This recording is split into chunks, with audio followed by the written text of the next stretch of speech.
Thank you for listening to Depictions Media Radio.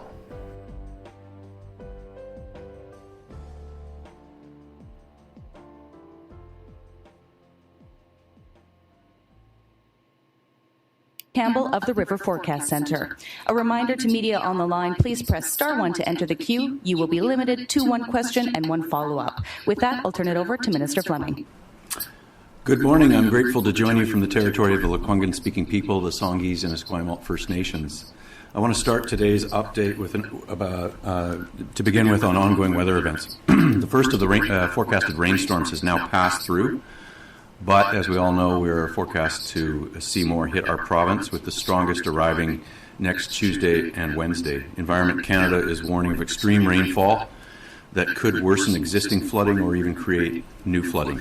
There is an increased risk of landslides that accompany this weather prediction, and power outages are possible from the winds that we are expecting as well. Environment Canada will continue to update the forecast, but for people in British Columbia, the time to prepare is now. If you don't need to travel, for example, during stormy weather, please plan to stay home. If you're required to drive, please make sure your vehicle has food, water, warm clothes, blankets, and other emergency supplies. With regard to the highway system, we will be ready. Crews and equipment are already on standby to respond if necessary. We'll be monitoring the roadways, particularly in the areas that were impacted by last week's storms. Safety is our top priority, and if required, we will preemptively close highways. If you need to be driving, I would urge everyone to consult Drive BC first for the very latest updates on road conditions throughout the province. I want to now move to a status update on some of the highways that were damaged 2 weeks ago in our province. Let's start with Highway 1 in the Fraser Valley. Yesterday we opened Highway 1 in the Sumas area. I'm pleased to report that traffic has been generally moving well through that corridor. This means that Vancouver all the way to Hope is now open on the number 1. This is providing another option for people who need to drive through that region, helping to smooth out the congestion that we'd witnessed earlier this week. East of Chilliwack in the Bridal Falls area, though, it continues to be open to single-lane travel at this time. Highway 7 continues to be under a travel order from Mission to Hope. This has been the primary corridor for commercial vehicles leaving Metro Vancouver. We've had a few minor accidents, but generally traffic is moving well along that corridor. Of course, Highways 7 and 1 converge at Hope, where drivers then take Highway 3 to access the interior. Highway 3 remains under a travel order with the route designated for commercial trucks and anyone still returning to their primary residence in the interior. It has played a vital role in the movement of goods and getting our supply chain back up and running. About 4,000 commercial trucks now have traversed that corridor, moving the goods and supplies that we need in communities across our province. But unfortunately, this morning, there was a serious accident on this route west of Princeton, and we've now had to temporarily close Highway 3. This is a reminder for all drivers to please slow down, to be attentive, to be patient. Crews are continuing to repair and upgrade corridors, and conditions are far from normal. Moving on to Highway 99, the last highway currently under travel order that we have is Highway 99, beginning this side of Lillooet. And again, aside from a couple of relatively minor incidents, it has performed well since it opened last Sunday. This route, again, is designated for regular passenger vehicles no larger than the size of a cube van. Highways 1, 5, and 8 are 3 highways that were heavily damaged and are in various states of repair. Yesterday, I updated the public on the Coquihalla and some of our plans to have temporary access and repairs completed and open to commercial traffic potentially by late January. The other highways I want to touch upon today are Highway 1 through the Fraser Canyon and Highway 8 connecting Merritt with Spence's Bridge. With regards to Highway 1 and the Fraser Canyon, there are 7 different sites along Highway 1 that were impacted, 4 of them suffering major damage, including damage to one bridge. Temporary repairs are underway. At Jackass Mountain, work is underway where a large section of 2-lane road was completely wiped out from a landslide. At Tank Hill, we're working collaboratively with CP Rail to build a temporary detour where a landslide sheared off about 70 meters of a 2-lane road and damaged the railway above it. The Nickaman Bridge was also damaged with a pier left hanging in the air. A temporary structure is going in there while we repair the existing structure. We have crews with over 50 pieces of heavy equipment working non-stop here, as they have been working at 200 other sites in the interior and south coast, and we believe we can have temporary repairs in place to allow traffic to be moving through this area by mid-January. It will be very restricted traffic flow with some single-lane sections and an at-grade rail crossing that will be temporary but will allow for the safe passage of vehicles. So that's the plan going forward on repairing and restoring that section of highway. Highway 8, as I commented on Tuesday, was largely destroyed.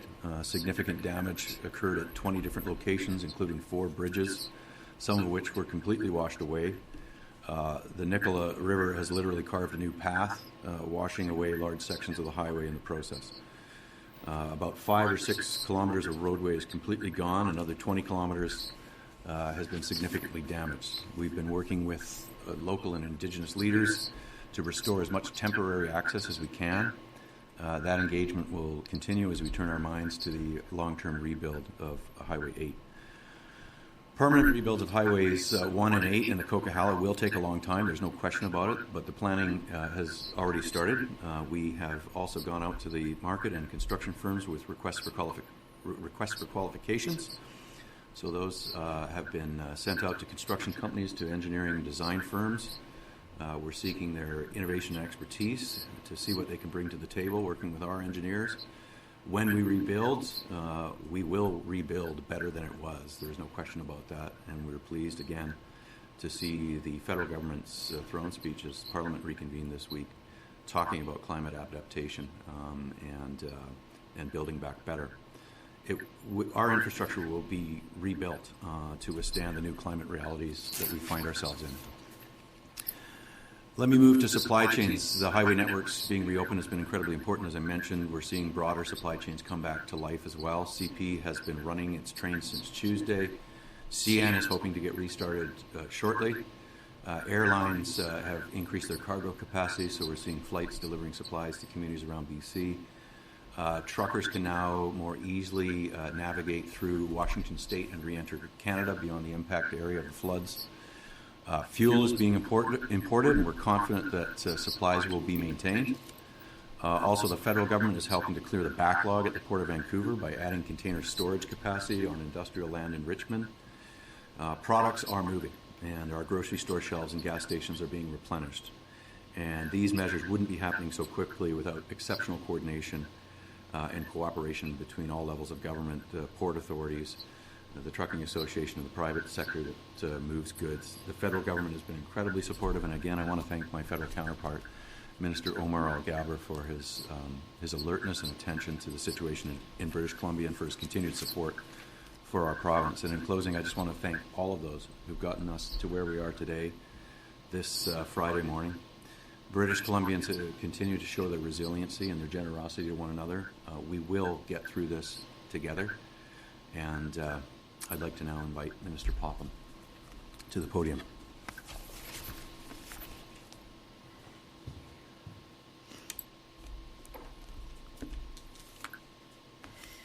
Good morning. Thank you for joining us. Through our ministry, we have made approximately 1,400 direct connections with our agriculture sector over the last week, and that continued into last night. We met with the food and beverage sector, seeing some challenges around sourcing ingredients right now. We're identifying those challenges, and we've already seen some resolution there. So an example of that is being able to access red wheat for some of our flour mills, and so we're working hard to identify and resolve in those cases. Last night, we had a roundtable with the BC Cattlemen's Association. This is representatives from the ranching community from right across British Columbia. We've been working with these associations really and using them as problem-solving tables, and so putting it out there, some of the issues around feed challenges outside of the Fraser Valley. We do know that many of the ranchers understand the plight right now and have expressed that no matter they're not being impacted themselves, but they're right there with their fellow ranchers who are seeing these problems, and they're going to be doing everything they can to make sure that they're getting feed to areas, taking in some of the livestock. So it's really great to see the incredible generosity. There's a lot of farmers who've lost so much, but there also is a lot of hope out there, which speaks to the resilience. Highway 1 opened yesterday, and we're beginning to see more movement on the food supply. The access to BC milk supply is increasing, and we're now back up to about 90% of our usual milk supply. Yesterday, more than 1.5 million litres were picked up in the Lower Mainland. And this increase, it was driven by better access into the Sumas Prairie. Multiple farms were being inspected and cleared for production, so that's great news. These volumes include the Okanagan and Kootenay farms. That milk is being delivered to Alberta, and there is sufficient supply for all. Grain supply is starting to flow as CN and CP are in the process of getting back to full service, and also our federal meat establishments are all operating in British Columbia. With Highway 1 reopening, it also brings a lot more people through the impacted area. So I want to reiterate my message from yesterday that we just need to allow our livestock producers some room to breathe. The pictures that we're seeing, these are our neighbors, they're our communities, and it's unsettling. And we just need to be respectful of the hurt and the pain that's in those hearts of our farmers right now. Good news on the poultry front. Last night I was in contact with the Spitters family. They have large chicken barns right in the flooded area, and the floods compromised their barns severely, and they did lose flocks. But yesterday they started to work on clearing those barns. The water has receded enough for workers to get in, equipment to get in. That includes workers from the Philippines that have worked with them for years. And so they worked right into the night, cleared those barns, and today they're disinfecting them. So that's really incredible news. I just really want to say a huge thanks to Corey and his sons, as well as those incredible workers from the Philippines, Joel, Charlie, Ronaldo, Melchor, and Franklin, for your dedication over the last 24 hours, especially to get your barns hopefully up and running. Special thanks also to Corey's wife, Svetlana, for making huge pots of soup to keep these workers fed and keep them warm and to give them a moment of rest during the day. Our government and our federal government are making good progress on their agri-recovery packages to assist livestock and crop producers. This is looking at recovery costs which are beyond the supports that are provided by the existing disaster relief fund. Beyond the supports that are within my ministry, which are called business risk management programs, and beyond the private insurance that they have.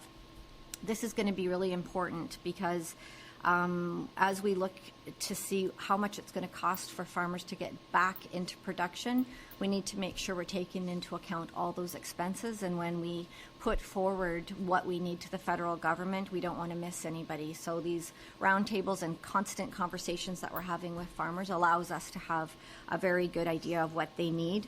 I'm in constant contact with Minister Bibeau, and I anticipate in having a program developed in the coming weeks.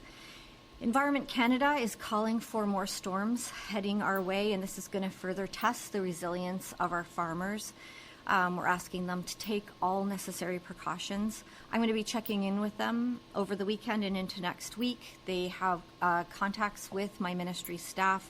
And then for anybody who isn't part of an association who hasn't made contact with us yet, I offer my social media as a direct way of getting a hold of us. We do have my staff monitoring that constantly. And I'll also ask you to call 1-888-221-7141, which is our Agri-Service BC. There's people there on the other end of those lines willing to help you immediately. So thank you to everyone again for their incredible patience. Please check the province's flood response page for the latest information.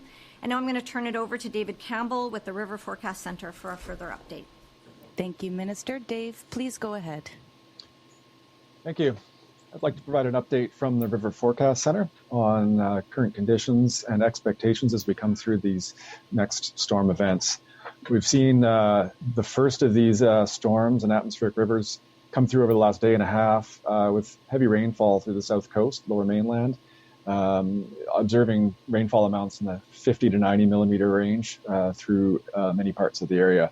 Temperatures were fairly cool, and so we did see additional snow accumulation, particularly at mid-elevations, and that's actually of additional concern as we come into the next events, having snow that we can see melt during the next series of storms. So at the moment, we're tracking an additional 2 atmospheric river events that are expected to reach the coast of BC over the coming days. The first of these is on the Saturday into Sunday period, followed by an additional one that is anticipated early next week on Tuesday. So we do have a short period of recovery in the rivers over the next 24 hours or so, and we're seeing the rivers have peaked from last night and are dropping. And really, we're moving now into these next series of storms. At the moment, we remain in a flood warning state along the Sumas Prairie region. We have a flood watch out for the Sunshine Coast, Howe Sound, Sea to Sky, North Shore, and Lower Mainland areas in relation to conditions anticipated over the weekend. We're actively monitoring conditions on the Nooksack River. We saw again in the flows last night to be lower than were being forecast earlier from the Northwest River Forecast Center. But the risk of overbank flooding along the Nooksack River is a potential as we go into this weekend, particularly the storm on Sunday. Flood watch has been issued by the U.S. National Weather Service for Whatcom County, including the Nooksack River. And information that we've received from Whatcom County has indicated that the diking system along the Nooksack does have damage from the flooding last week. They're actively working on repairs to that, and we're obviously watching that very closely. But in general, we are seeing that information coming out from the U.S. is that there is that increased risk of getting the Nooksack back up to bank full or overbank level. So there is risks as we go through this weekend to see additional floodwaters coming from the Nooksack into the Sumas River drainage. That will really be a risk through Sunday. We're going to actively monitoring that situation, and as we get into the weekend, continuing to update information from that. The third system, or the system that looking at Tuesday, is starting to get picked up on long-range forecasts and is in training a lot of kind of heat and moisture from the far side of the Pacific Ocean around the Philippines, and is looking to have a fair bit of potential in terms of severity of rainfall amounts. At this point, there's still a fair bit of uncertainty of where that system is going to make landfall in the Tuesday period, but it's certainly looking that there's a potential for a fairly decent storm cycle, warm temperatures, again, seeing that potential for snowmelt as well as heavy rainfall. So that's over the Tuesday, Wednesday period. Obviously, we're going to be watching that. As we get closer through the weekend, we'll have much more kind of certainty around where the trajectory of that storm is. So at the moment, it's focused in terms of areas on the coastal areas, but we have seen it kind of model run to model run, as well as different model runs coming out of weather forecasting from the U.S. to have different resolutions on that, where that's going to make landfall. So we could see additional risks next week associated with the third storm, both in and around the coastal areas of BC, but also potentially back into the Nooksack River.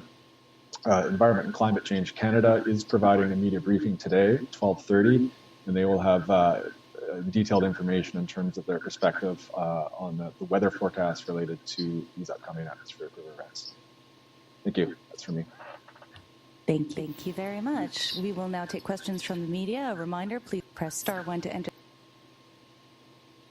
the queue. You will be limited to one question and one follow-up. Our first question today comes from Shannon Patterson, CTV. Oh, hi. Question for Minister Fleming, and perhaps the Agriculture Minister as well. Prime Minister Trudeau is going to be touring flood-ravaged Abbotsford today with some of your colleagues and some First Nations chiefs from the area. Can you tell me what you're hoping for from the federal government from this visit? Obviously, you'd like to see a commitment of cash, a commitment to help rebuild. Specifically, is there a dollar amount you may be asking for? Can you even hazard a guess? And what are you hoping comes out of this visit? Well, I think the Prime Minister being here is very important to meet with our provincial cabinet and tour the damage, because seeing is believing, and certainly the support we've had from the federal government has been exemplary. The reports I've updated people on in terms of the supply chain reactivation, federal-provincial cooperation was essential for that. The military rebuilding breached diking systems in Abbotsford, getting prepared for the next round of potential storms, helping out in Merritt and Princeton with cleanups. The assistance pledged so far we've been really happy with. I hope there is more detailed conversations about that. The monetary dollar amount right now I think would be a precise figure of a lot. But we have, I think, heard the support that we have wanted to hear from the federal government, and we'll share our plans for rebuilding. We want to accelerate things, work efficiently and fast, and we want to have the federal government right there alongside us to do that.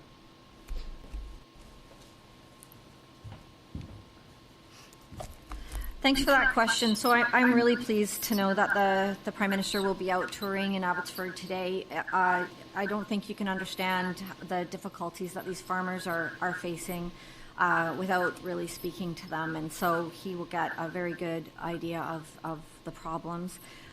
He's also going to see the face of resilient people, and so I think that his visit will give farmers confidence that the federal government understands the needs that we'll have. And the ask that we'll be putting forward. Shannon, do you have a follow-up? Hearing those forecasts from the River Forecast Centre and the possibility of quite a lot of rain in next Tuesday's event, Minister Fleming, is it possible you would preemptively close some of these roads that have been reopened, Highway 1 or maybe Highway 3, Highway 7, just in case there may be more slides, something more preemptive rather than reactive this time if it looks like there's going to be a lot of water? Yes, the answer is yes. We preemptively closed Highway 3 because visual inspection of an area that had previously been 4 lanes that was reduced to 3 showed signs of further stress and strain and tension cracks.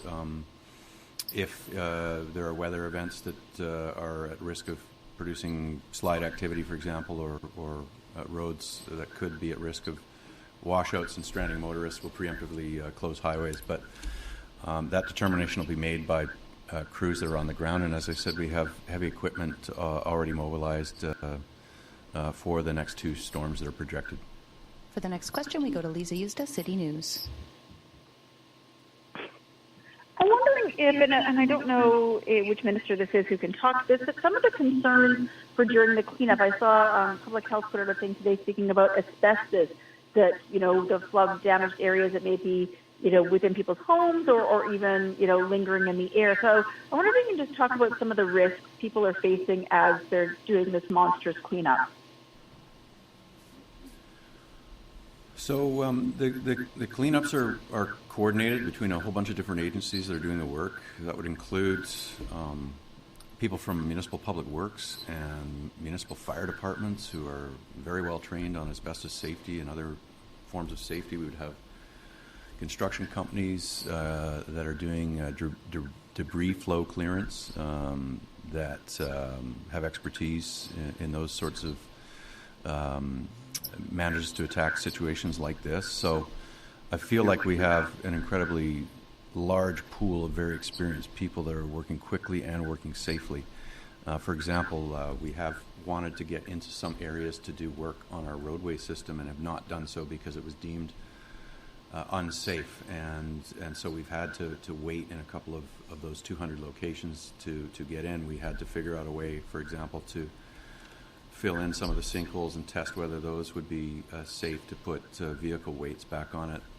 These are being determined by experts on the ground with experience in making those kinds of determinations, and I think it's the same for areas where you've got damaged households and you've got potentially hazardous material on the ground. They're working with those who are involved in disposing and storing that kind of waste and to do it safely. Lisa, do you have a follow-up? I'm wondering if Minister Popham can talk a bit more. I was really caught aback yesterday when you were talking about the emotional distress, not even be able to give estimates of the losses that animal farmers have suffered, animal producers have suffered. And I wonder if you can talk a bit more about that. There have been disasters before, not on this level, but just what these farmers are experiencing and what is so different this time. Thank you for the question. The devastation is serious, and when it comes to folks who farm livestock, there's a relationship that they have with those animals, and in many cases, there's been a very bad ending. The farmers are doing their best to focus on the positive parts of British Columbians reaching out, but they're also suffering. They know the losses they've had. They want to be able just to keep moving forward. There'll be a moment in time when they're going to reflect on what's happened. But I think one farmer told me if they start doing that now, they're going to lose momentum. So they want to keep that momentum going. And we're not going to stay away from those numbers forever. We're just trying to allow some room for those farmers to breathe right now and to deal with the task at hand. Next we come to the room. We'll go to Richard Zussman, Global News. For Minister Fleming, Trans Mountain sent out an advisory yesterday. They've removed the line that they are hoping to have their line reopen by that around December 1st timeline. So does this mean we will have to continue rationing in British Columbia beyond that point because of concerns that pipeline won't be reopened in time?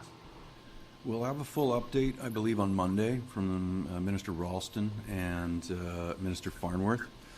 The reality is that supply is coming in significant quantities right now by barge and, of course, by rail. Yesterday we had 12 westbound and 12 eastbound trains on CP alone.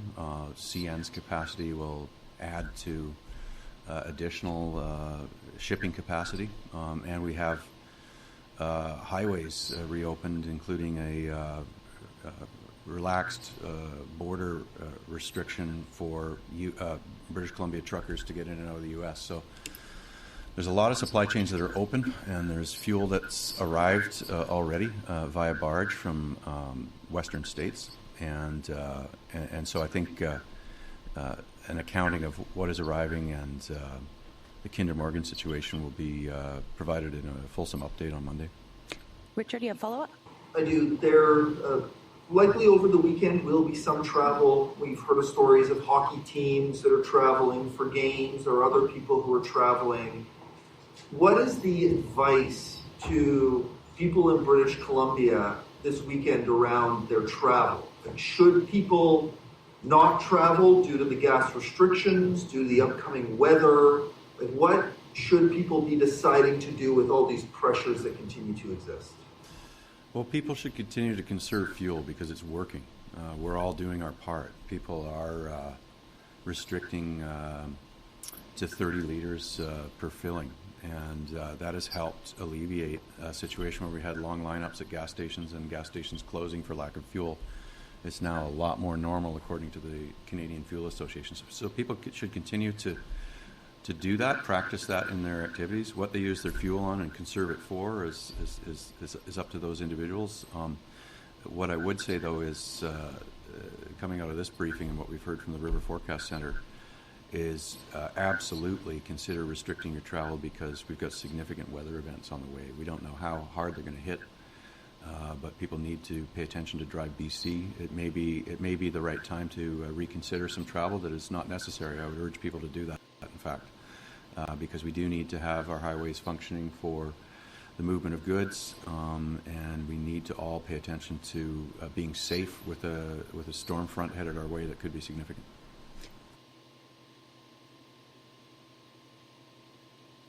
Staying in the room, we'll next go to Mira Bain, CBC.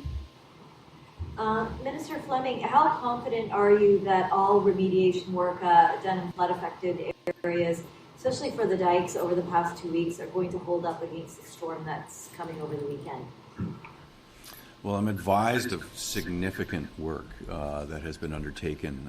The all-hands-on-deck approach in the Fraser Valley has utilized a lot of workers and equipment to be able to repair breaches and strengthen the diking system there. It might be an opportunity for me to bring in the Executive Director of Emergency Management BC to make additional comments. Pater Brack. Thank you very much. Yeah, Peter Brock, EMBC. We'll go to Zoom. Yeah, thank you. Peter Brock, Emergency Management BC Executive Director. I'd say with the incoming forecasted rain, what we do know is working with our partners, particularly in Abbotsford, that full priority is on monitoring the current status. They put a lot of resources in to address current works, and I think with the incoming weather, the real focus point moving forward is just continuing to monitor and make sure that the province is providing everything that Abbotsford needs to get the job done. So I think overall we're going to be looking at the weather coming in and really providing anything that local communities require in response to that weather when it becomes more certain. Thank you. Mira, do you have a follow-up? Yeah, I do. I'm wondering, how are the people living in those areas going to be warned? If there is a major event and if the dikes are failing, what's going to happen? I think it will, again, be based on coordination between EMBC and local government. So we were collaborating on Tuesday when the Barrowtown pump station was under threat, and the decision was made not to use the message that the province had developed because it would have caused panic and been counterproductive to the efforts to save that infrastructure, which, of course, that evening successfully did. So I think it will operate exactly the same way. It'll be based on decisions made on the ground in real time. Preparations will be made to have all those things available as contingencies and used if they're helpful. But the decision will respect from those monitoring the situation most closely on the ground as to whether that should be activated or not. For the next question, we go back to the phone lines. Derek Penner, Vancouver Sun. I appreciate you've already addressed this question somewhat. It's another question about the fuel situation. You mentioned there will be a more full briefing on Monday, but at this point, is there any way you can quantify how much of the gap being left by Trans Mountain's continued operation is being filled by those alternative deliveries? Well, Monday will give you an idea of how much crude was in the pipe that continued to be in the refinery cycle at Parkland. It will give you an idea about how much gasoline and diesel have been received by the province, I believe, and also what is being barged, what supply chains have been activated. In terms of gasoline that has arrived and then been distributed here on the South Coast, short supply chains have been reactivated, so the Sunshine Coast has taken receipt of gasoline. The Nanaimo has continued to receive barges of gasoline that's then distributed across Vancouver Island and the Gulf Islands. So it's working quite well, but it's working well because British Columbians are doing the right thing, which is saying, look, gas is in short supply, conserve where you can and adhere to the restrictions that are in place. And it's having a good effect in the province of BC. We haven't had any areas that have absolutely run out of gasoline, and we've been able to replenish supplies that have run low. Derek, do you have a follow-up? Yeah. Some of the images that Trans Mountain has made available, aerial images of exposed pipeline in areas where there has been, land washed away from the pipeline, appear pretty dramatic. Has all that raised concerns with the province about the continued safe operation of the existing facility, let alone the expansion? Well, I think that both public and private infrastructure, and in this case pipeline infrastructure, after extreme weather events, they always and should take precautions. Inspecting damage is obviously very important. And where there's exposed pipeline now, where material was washed away, just like occurred on our highway system, they're making the kinds of repairs that we are to our infrastructure. So I think what I would say, though, is that the federal government and all sources of fuel and the provincial government have coordinated on how to make sure that in the case of a reduced supply, we've been able to maintain supply. So we'll continue to work with all our partners to make sure that things are operated safely, that we can work together where sometimes getting into repair areas, we work together because we're both seeking the same access to the same area, and we'll continue to do that. Next question, Mike Hager, Globe and Mail. Hi there. Maybe Mr. Fleming and Mr. Brock can answer this. We've talked to a number of First Nations up Fraser Canyon and then along Highway 8 who are totally stranded still and getting airdrops of supplies. Can you outline how many communities are kind of cut off now from any sort of road access and what is being done to help them?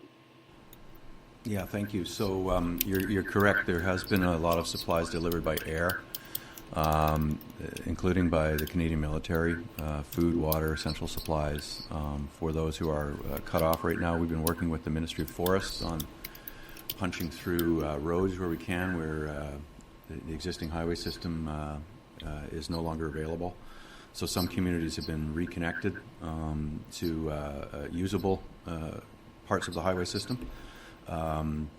And we have communicated regularly with Indigenous leaders, and you've got some unincorporated areas and local governments there that also we've been working closely with on planning repair work, getting in and doing repair work, but also making sure that they're not running out of the kinds of goods that they need. I'll ask maybe Mr. Brock again to update any further on some of the initiatives EMBC has taken. Okay, we'll go to Emergency Management BC's Peter Brock next. Yeah, thanks. I don't have the actual numbers, but can certainly circle back with numbers impacted. But to reiterate, yeah, lots going on in regards to resources being flown into communities that need it. Emergency Management BC has had requests for water, for example, for food. Those things have been flown in with the support of ministries that support aviation and also Canadian Armed Forces assisting with that. So just a real message I want to convey is that as communities have needs, and those needs will change day to day and sometimes minute by minute based on their impacts, we're certainly standing by and ready to support as needed and continue to do so. Thanks. Mike, do you have a follow-up? Yeah, I've asked before, but I'm just hoping either your staff can follow up, Mr. Brock, or you can answer it right now. How many communities are the new Indigenous response teams that Minister Rankin announced earlier in the week? How many are they actually helping right now, or what's their timetable for starting to deliver this help?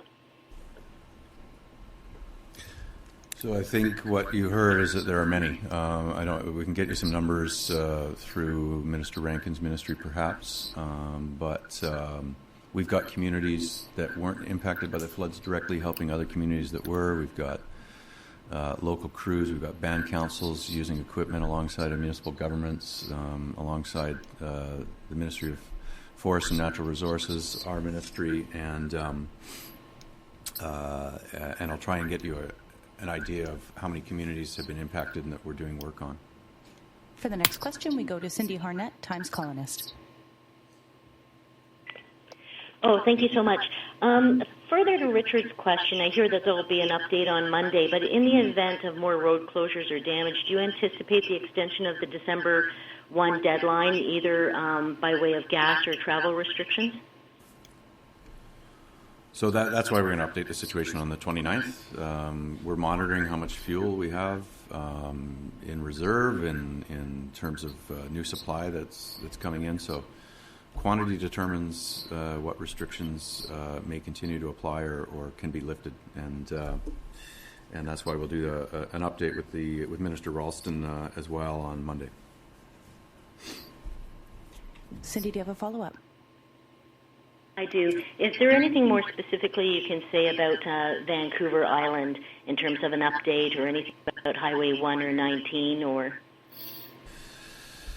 Just that under the circumstances, the Malahat number 1 is functioning quite well in both directions, 24/7. So the work that was done in the first week was critical to getting that reopened much more quickly than we had originally anticipated. Highway 19 repair work has gone well. It continues to function, and it is slower moving on the Malahat. There's no question about it, and it should be. People need to drive to conditions, and in terms of having maintenance crews out and the ministry providing inspections through the weather events that we're anticipating, Highway 1 and the Malahat system will be part of that. We have time for one more. Thank you for listening today, and thank you for supporting us with our sponsors. Please go to depictions.media for more information, and click on our contact link and let us know how we can help bring your story and help bring us to a better world.